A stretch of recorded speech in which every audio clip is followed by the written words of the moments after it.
அப்படியே யாருக்கு தெரியாமல் எங்கேயாச்சும் தூரமாக போயிடலான்னு தோணுது. பெர்மனண்ட்டாக இல்லை, பட் கொஞ்ச நாளைக்காச்சு. என்ன, அங்கே யாருக்காகவும் பொய்யா நடிக்கணும்னு அவசியம் இல்லை. ஐ ஆம் ஓகேன்னு பொய் சொல்லணும் அவசியம் இல்லை. உண்மையாகவே ஐ ஆம் டயர்டு தெரியுமா. நல்லா இருக்கேன், ஹாப்பியாக இருக்கேன், ஸ்ட்ராங்காக இருக்கேன், என்னால் ஹேண்டில் பண்ண முடியும்னு என்னையே ஏமாற்றி நான் டயர்ட் ஆகிட்டேன். என்னால் முடியலை, சுத்தமாக முடியலை. யாரும் என்னை பார்த்து அனுதாபப்பட வேணாம், யார்கிட்டையும் நான் எக்ஸ்பிளைன் பண்ண வேண்டாம். ஜஸ்ட் எனக்கு நிம்மதியாக இருந்தால் போதும். கொஞ்ச நேரம் சைலண்ட்டாக, என்னால் முடியலைன்னா கூட உக்காந்து அழணும். கஷ்டம் எல்லாம் போகிற வரைக்கும் அழணும். யார் என்ன பார்த்தா என்னன்னு கவலைப்படாமல் கத்தி அழணும்.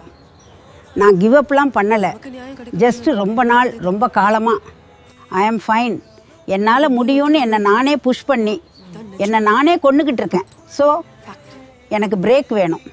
எல்லாத்துக்கிட்ட இருந்தோம், எல்லாருக்கிட்ட இருந்தோம், ஈவன் என்கிட்ட இருந்தும் கூட.